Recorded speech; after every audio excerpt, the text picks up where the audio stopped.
Dijimos que trae una anemia normocítica normocrómica, ¿sí? ¿Qué creen que haya haber sucedido durante ese primer, o qué fue lo que motivó que su niña tuviera que pasar a terapia intensiva? ¿Qué explicamos o cómo podemos explicar esos datos de dificultad respiratoria que tuvo su niña al momento de pasar de la primera ocasión a terapia intensiva? ¿Qué fue lo que desencadenó? ¿Dónde estuvo el detalle del tratamiento? ¿Perdón? ¿Una persona? A ver usted, doctor, ¿qué? ¿Qué hay en relación a la transfusión de sangre, doctor? Una respuesta, bueno, no es lo que yo creo, una respuesta inmunitaria por un derrame pleural, a veces cuando tienen respuesta bueno, ¿Considera que fue una reacción transfusional, post-transfusional? ¿Alguien opinará algo diferente? ¿Por qué al momento de estar transfundiendo el concentrado eritrocitario, su niña empieza con datos de dificultad respiratoria? Sí. Se ingresa, pero terapia intensiva así. Se ingresa a terapia intensiva durante 3 días, ¿de acuerdo?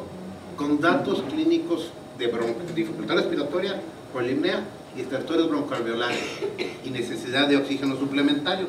No dice más, nada más. Yo no puedo decir que tiene derrame pleural porque no me dijeron datos de derrame pleural. O sea, no le pongas de tu cosecha. Eso se lo digo. Ustedes como estudiantes tienen que usar lo que tienen, no ponerle de lo que no tienen. Pero sí tiene algo muy relevante, que es lo que está diciendo el doctor Tony. Tiene hiperleucocitosis. ¿Eso qué le produce a la sangre? Sí, doctor. Bueno, en este paciente estamos en un caso de dato de hipoxia tisular. Tenemos alto número de células que impiden el flujo. En este caso también tiene anemia, entonces no hay entrega de oxígeno a los tejidos. Y por la transfusión se puede explicar un síndrome de reperfusión.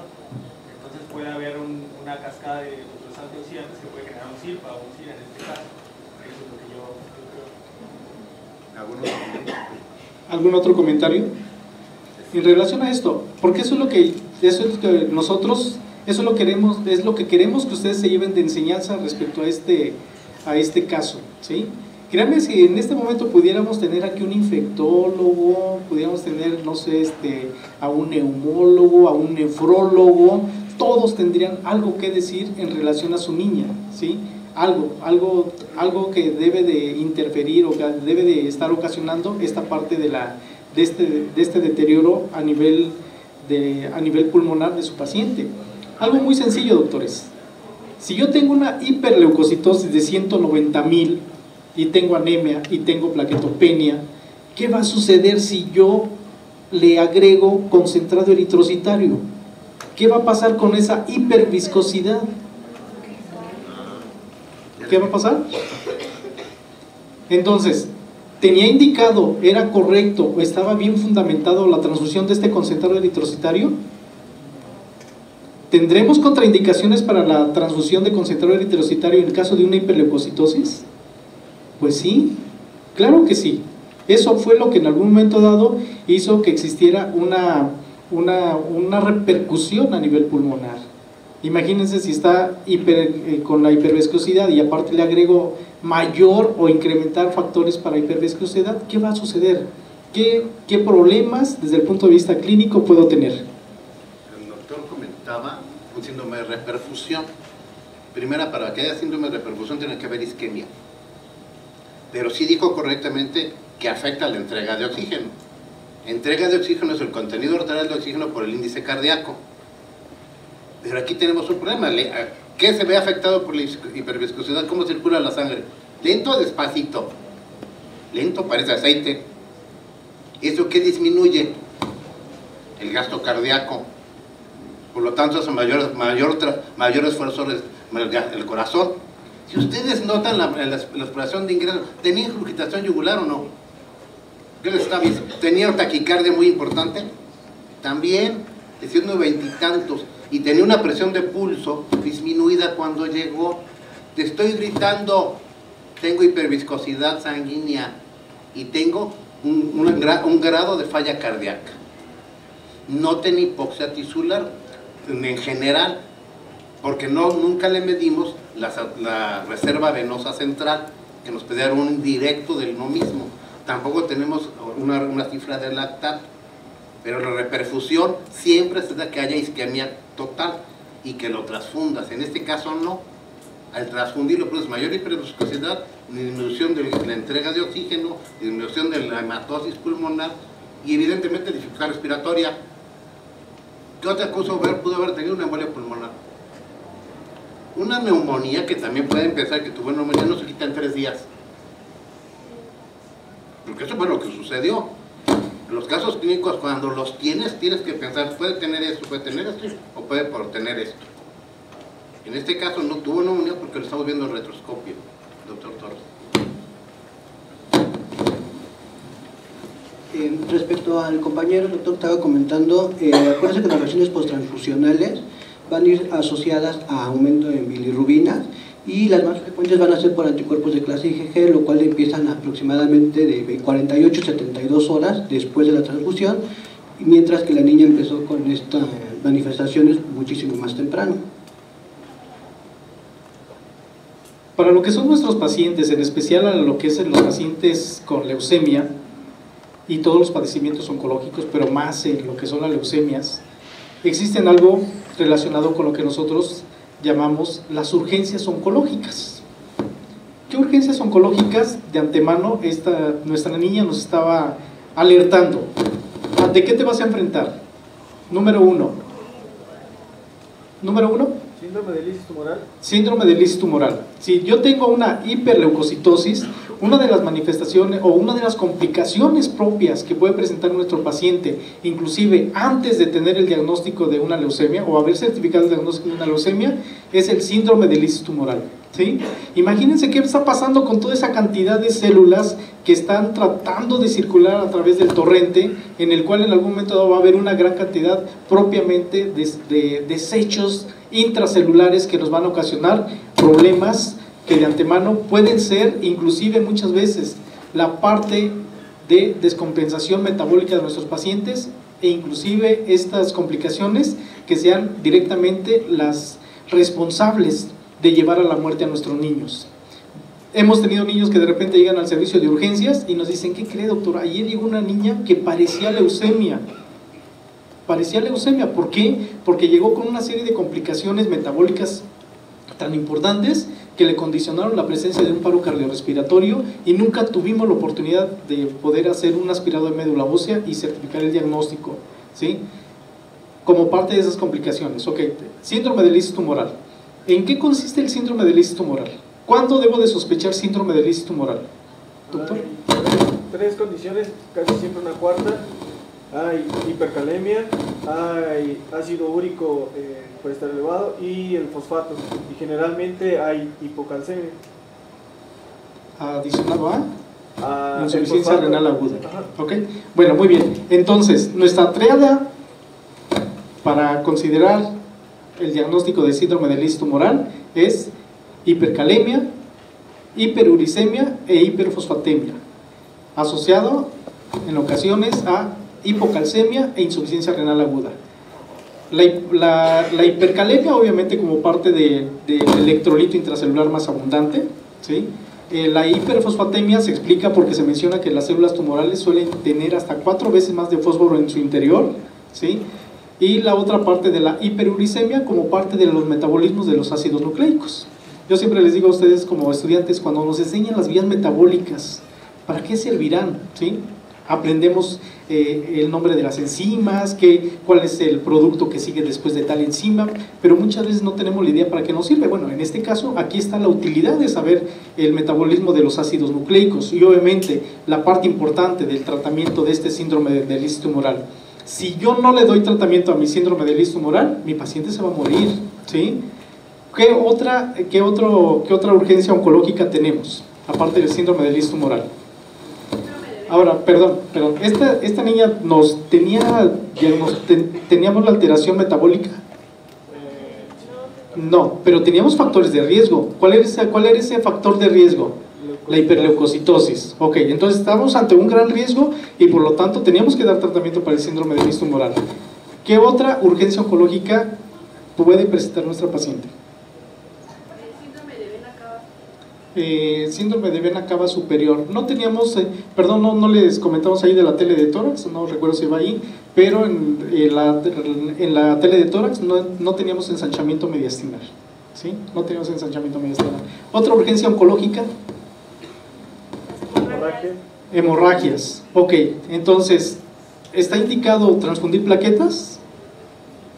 Sí, claro que sí. O sea, si yo tengo riesgo, ¿sí?, o tengo menos de 20,000 plaquetas, estoy obligado a transfundir plaquetas, ¿sí?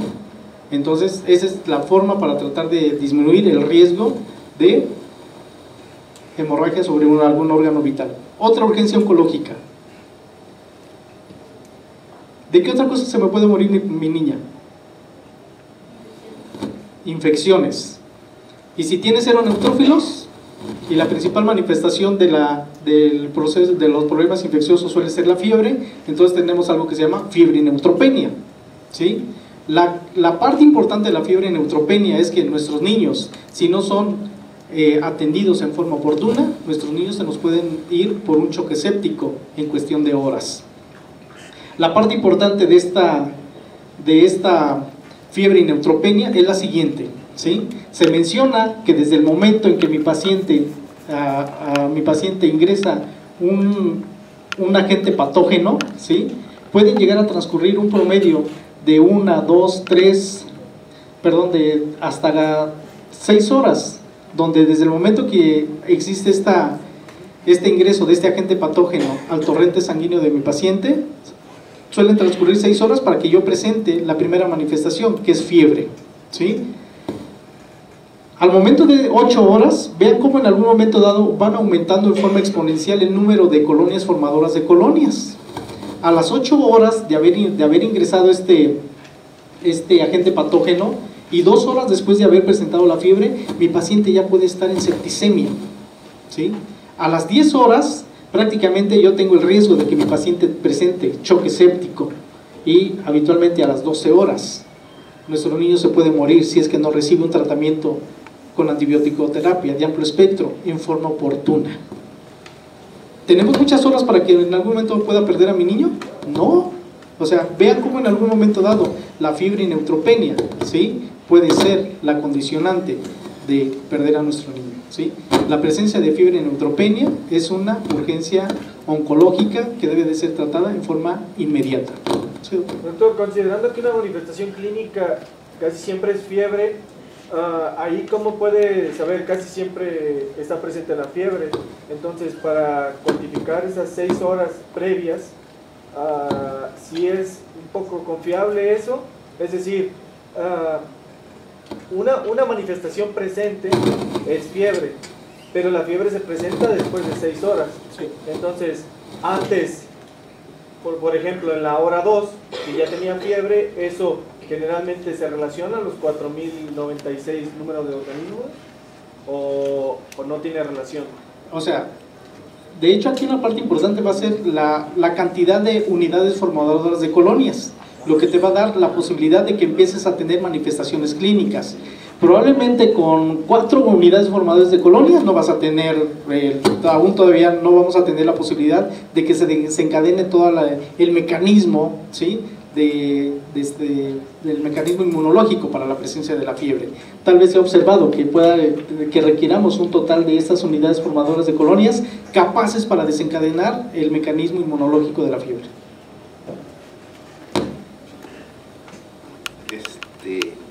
Estamos hablando particularmente de algo, ¿eh?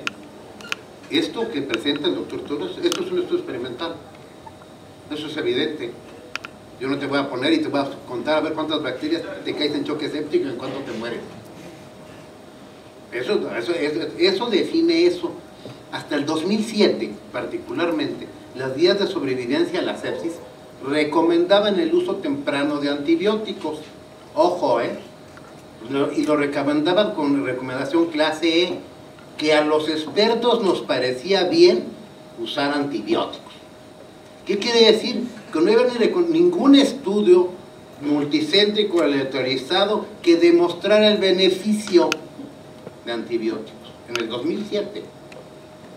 Después de 2007, particularmente ese año, a finales de ese año, ya que habían publicado las guías, sale un estudio muy interesante en que demuestra en pacientes con sepsis grave, ya clínico, multicéntrico, que el uso temprano de antibióticos en pacientes con sepsis grave, definidas desde el punto de vista internacional, como respuesta sistémica inflamatoria, más un foco clínico de sospecha de infección, más una escala de gravedad, eso es sepsis.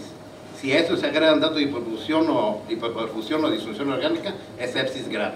Es decir, estamos hablando de eso.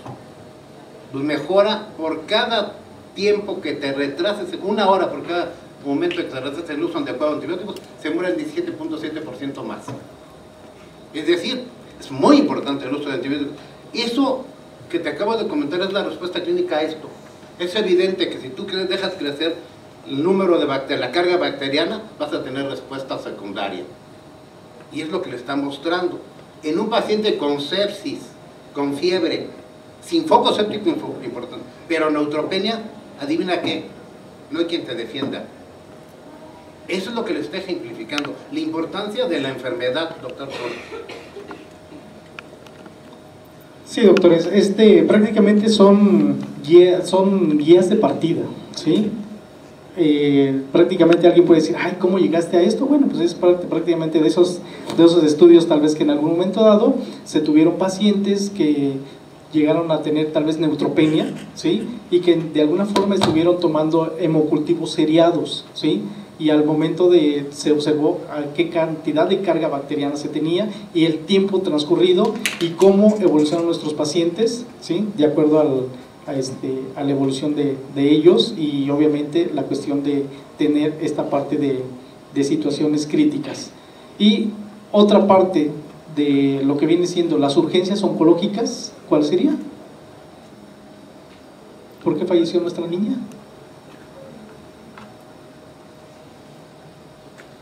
El doctor les mencionaba por ahí algo en cuestión de colitis neutropénica, ¿sí?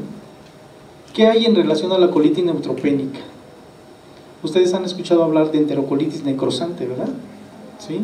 Pues bueno, aquí prácticamente lo que es la colitis neutropénica o enterocolitis neutropénica o tiflitis, ¿sí? Son sinónimos de esta entidad. Desafortunadamente hasta hoy en nuestros días se ha observado o se tiene documentado que una colitis neutropénica, que es la inflamación de lo que viene siendo la pared del tubo digestivo, en especial de colon, a nivel de ciego, a nivel de colon ascendente, descendente, que vienen siendo parte de algunos sitios más frecuentemente afectados, existe una gran cantidad de factores asociados que se ha determinado como desencadenantes de esta fisiopatología de esta colitis neutropénica, ¿sí? Parte tiene mucho que ver la cuestión propiamente de los efectos secundarios de la quimioterapia, ¿sí? Les dije, no olviden los medicamentos que empleamos en la inducción a la remisión. Utilizamos una antraciclina, que fue la daunorubicina.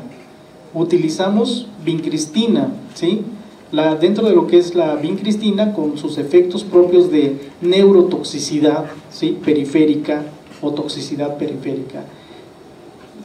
La daunorubicina o las antraciclinas, que se han asociado mucho a la presencia de colitis neutropénica, ¿sí? En especial en nuestros niños con leucemias mieloblásticas, que suele ser más frecuente, pero también las leucemias linfoblásticas no dejan de estar exentas a esta colitis neutropénica. Y finalmente otro de los medicamentos, citarabina, ¿sí? Prácticamente su niño tenía 3 medicamentos que podían en algún momento dado contribuir para desencadenar esta colitis neutropénica. La otra situación, ¿qué otra parte importante se está considerando ahí sobre posibilidad?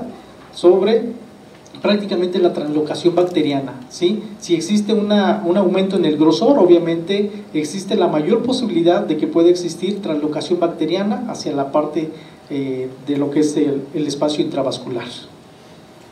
Y otra de las situaciones propias también por ahí en alguno de las posibilidades del por qué se desencadena la colitis neutropénica, se menciona la infiltración de las mismas células linfoproliferativas, que es otro de los factores también importantes.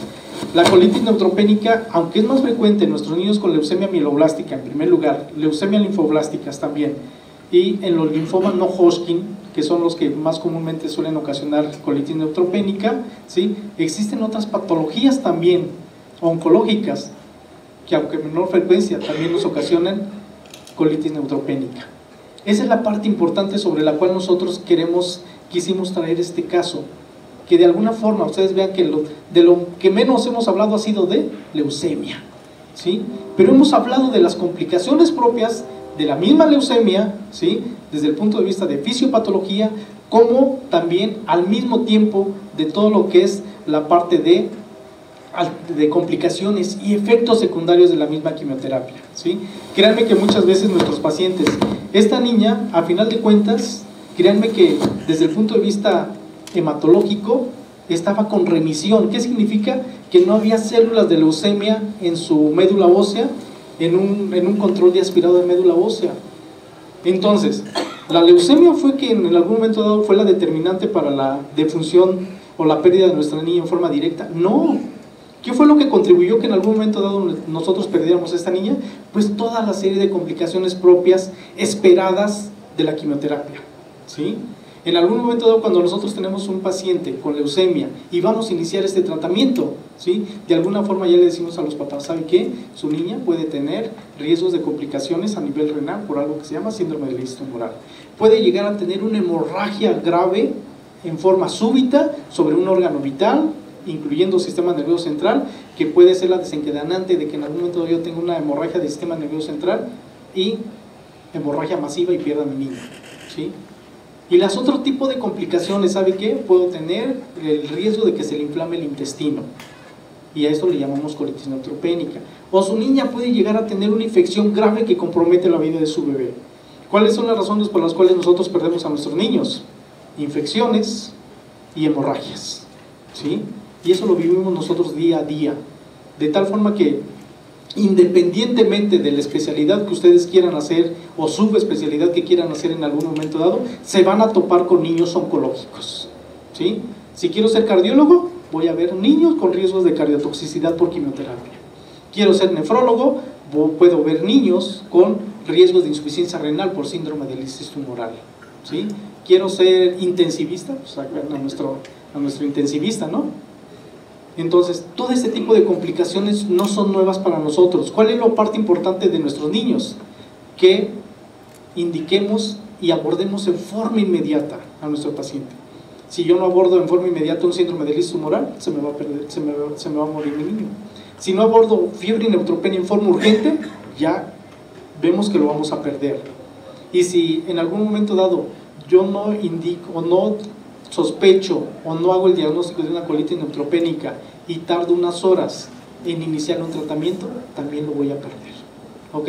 Esa es la parte importante ante la cual nosotros queríamos precisamente que se lleven esta enseñanza y enseñarles que existe algo que se llama urgencias oncológicas, inherentes y obviamente secundarias a la misma condición del padecimiento oncológico.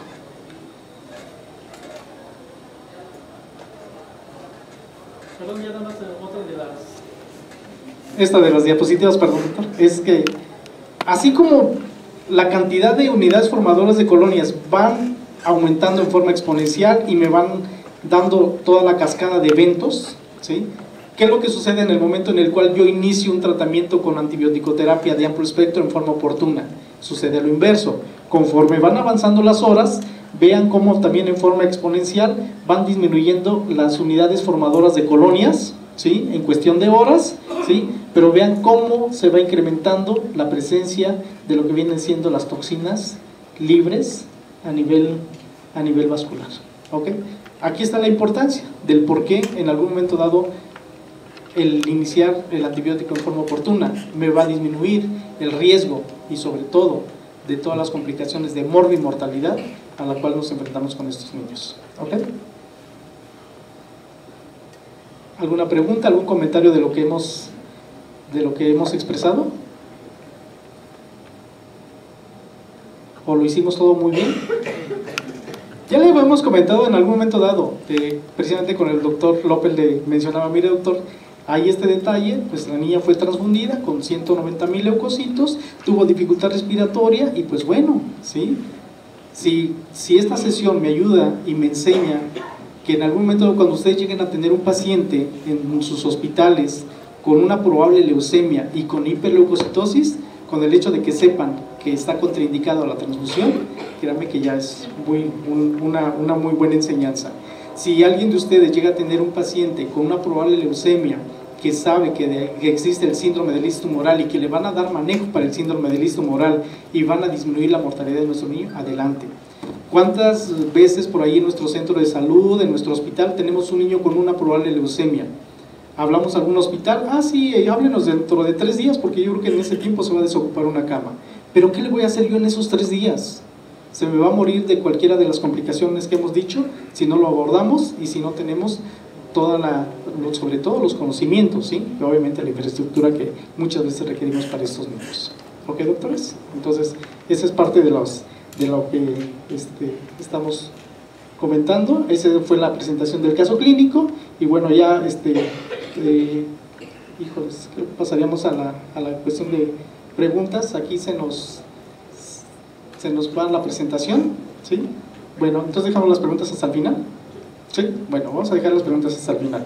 Nada más como parte de lo que es la revisión de este caso, ¿sí? Dentro de lo que es las urgencias oncológicas, pues son todas aquellas situaciones propias desde el punto de vista clínico y por laboratorio, ¿sí? Inherentes a mi padecimiento oncológico que van a poner en riesgo la vida de mi paciente, ¿sí? Y obviamente eso